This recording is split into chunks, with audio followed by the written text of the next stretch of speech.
কোন কাফের আল্লাহকে এত বড় কথা বলে নাই। এই মানিকগঞ্জের আবুল সরকার নামে ওই বাউল বেঈমান আল্লাহকে যে পরিমাণ কথা বলেছে, এই বেঈমান সরাসরি বেঈমান, এই বেঈমান প্রকাশ্য বেঈমান। মহান আল্লাহকে লক্ষ্য করে কোন মূর্তি পূজক এত বড় কথা বলে না, কোন মুশরিক এত বড় কথা বলে নাই, কোন বেঈমান এত বড় কথা বলে নাই। আপনাদের আমার বলার মতো ক্ষমতা নাই। ওই বেঈমান এটা কি বলছে মুখ দিয়া, আমি এই পর্যন্ত কোনো মাহফিলে এটা বলছি কথা এটা, কিন্তু ওই কইছেটা কি এটা আমার মতো বলার মতো জবান নাই।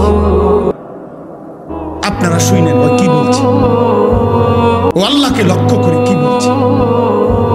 হায় হায়, আমার এই 92-95 ভাগ মুসলমানের এই পবিত্র বাংলাদেশে মুসলিম পরিচয় দিয়ে বাউল গানের নামে একজন বেঈমান এত বড় জঘন্য কথা সে পরিষ্কার বলতেছে।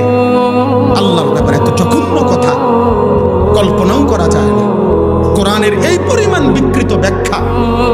আল্লাহ বলছে কোরআনে নাকি বারবার কুল আউযু বিরাব্বিন নাস, মালিকিন নাস, ইলাহিন নাস। আল্লাহ বলছে বারবার শুধু নাস, শুধু নাস, শুধু নাস।